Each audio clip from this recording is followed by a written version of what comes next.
Hello बच्चों, today हम लोग यूनिट 4 स्टार्ट कर रहे हैं आपका विच इज़ एडल्टहुड।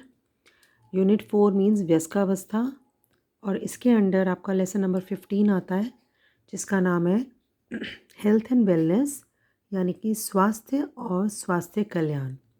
स्वास्थ्य और स्वास्थ्य कल्याण। So let us start our lesson now. और इसके ऑब्जेक्टिव्स हैं, इस चैप्टर को पढ़ने के बाद आप हेल्थ और फिटनेस के बारे में जान जाएंगे। आप ये जान जाएंगे कि हमारे जो एडल्ट्स हैं उनके हेल्थ प्रॉब्लम्स और चैलेंजेस कौन कौन से हैं, यानी कि उनकी स्वास्थ्य संबंधी चिंताएं और चुनौतियां कौन कौन सी हैं। फिर हम जान जाएंगे कॉन्सेप्ट ऑफ वेलनेस, जो आपके लिए नया है, यानी कि स्वास्थ्य कल्याण की संकल्पना का वर्णन। इसको कहते हैं वेलनेस को स्वास्थ्य कल्याण। और फिर हम पढ़ेंगे लास्ट में ऐसे कौन से स्टेप्स हैं, ऐसे कौन से उपाय हैं जो हमारी जो अच्छी हेल्थ है और को वो प्रमोट करता है और हमारे को हेल्प करता है एक अच्छी हेल्थ मेंटेन करने में।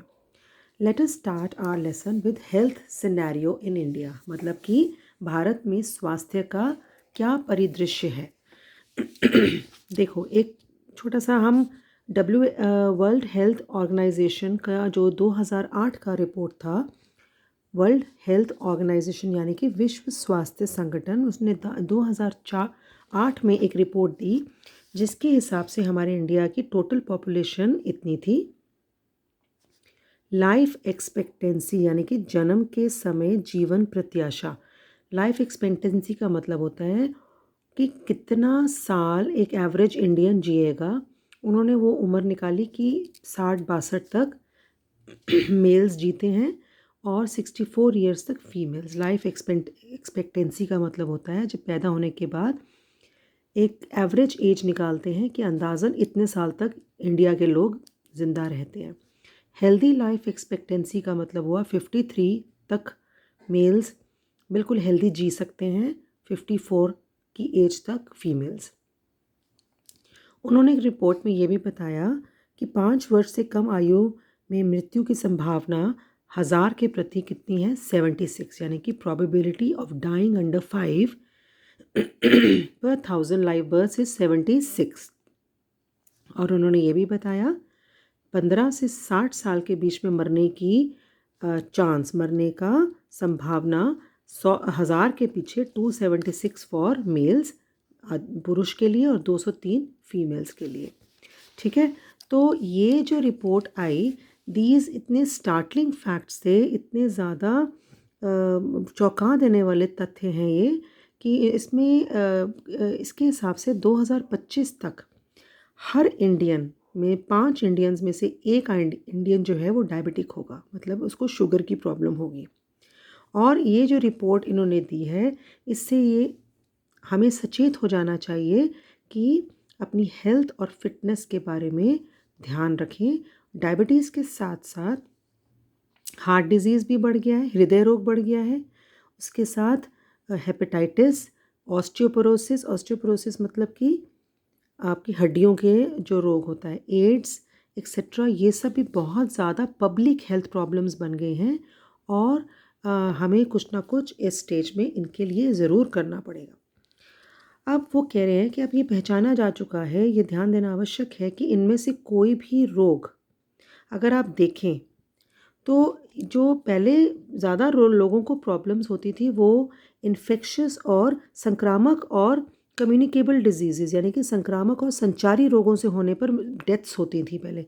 मतलब कोई टीबी हो गई, जैसे एक बंदे से दूसरे व्यक्ति को रोग लग जाता था। लेकिन अब नॉन कम्युनिकेबल डिजीज़ ज़्यादा हो गए हैं जो एक दूसरे से दूसरे को नहीं फैलते। असंक्रामक रोग ज़्यादा कारण बन गए हैं मौत के, जैसे डायबिटीज़, हार्ट डिजीज़ और कैंसर। पुराने लोगों में इन्फेक्शस और कम्युनिकेबल डिजीज़ ज़्यादा मौत का कारण बनते थे। पूर्व में, पास्ट में मतलब पुराने टाइम पे संक्रामक और संचारी रोगों से होने वाली मृत्यु दर ज़्यादा थी। अब असंक्रामक रोग जैसे मधुमेह, हृदय रोग और कैंसर जो है वो मृत्यु का कारण बन गए हैं। ठीक है, और जो एक्सपर्ट्स हैं उनका अनुमान है कि भविष्य में असंक्रामक रोग, असंक्रामक वो होते हैं जो एक से दूसरे को नहीं फैल सकते। असंक्रामक रोगों से ग्रस्त व्यक्तियों की संख्या बढ़ जाएगी और हमारे को बहुत ज़्यादा प्रॉब्लम फेस करनी पड़ेगी। उसके बाद हम आते हैं, और एक it is also very very important to note कि जो ये डिजीज़ेस थे, ये पहले जो थे ओल्डर लोगों में नज़र आते थे, मतलब कि बूढ़े लोगों में नज़र आते थे कि हार्ट प्रॉब्लम हो गई या कैंसर हो गया या बीपी की प्रॉब्लम हो गई। आजकल ये हमारे यूथ में यानी कि हमारे युवाओं में अब नज़र आने शुरू हो गए हैं, कम उम्र के यंग एडल्ट्स में नज़र आने शुरू हो गए हैं। ये बहुत ज़रूरी पॉइंट है। ये एक और ज़रूरी पॉइंट है कि ये जो बीमारियां हैं अपर रिच फैमिलीज़ में नज़र ही नहीं आती कि भाई बहुत ज़्यादा खाना खा रहे हैं, खाने को बहुत ज़्यादा मिल गया तो उस वजह से मक्खन मलाई खा रहे हैं और ये सब, और फैटी फूड्स खा रहे हैं, जंक फूड्स खा रहे हैं, तो भाई मोटा हो रहे हैं। इसमें लोअर इनकम ग्रुप के जो लोग हैं, जो शहरों में रहते हैं, उनको भी ये प्रॉब्लम नज़र आ रही है। तो ये हेल्थ एक्सपर्ट्स जो हैं, इसलिए ये इसका निष्कर्ष, इसका रिजल्ट ये है कि ये क्यों हो रहा है, because of two things, healthy unhealthy diets and lack of physical activity, यानी कि अस्वस्थ खान पान और शारीरिक परिश्रम की कमी के कारण हो रहा है। दो बातें ध्यान रखनी है बेटा, हमारी अगर बॉडी में आप खान पान ठीक नहीं रखोगे और अपनी बॉडी को मूव नहीं करोगे, एक्सरसाइजेस नहीं करोगे, तो ये बीमारियां जल्दी घेर लेंगी हमारे को। ठीक है, तो क्या होता है जब रोग बढ़ते हैं ऐसे, तो ऐसे व्यक्तियों को पता है, ये जो बच्चे जो लोग बीमार रहते हैं, इनसे हमें क्या प्रॉब्लम आती है, हमारे को ये प्रॉब्लम आती है कि जो बीमारी के टाइम पे सरकार को भी आर्थिक बोझ उठाना पड़ता है इनका, क्योंकि अपने नागरिकों को स्वास्थ्य सुविधाएं देनी पड़ती हैं।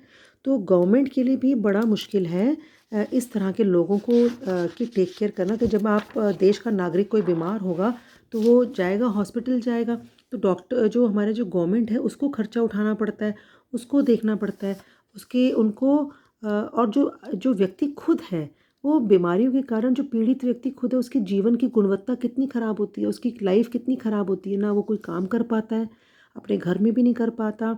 तो जो देश के लिए उसकी उत्पादकता है, प्रोडक्टिविटी है और क्वालिटी है, उस पर नेगेटिव इफेक्ट पड़ता है।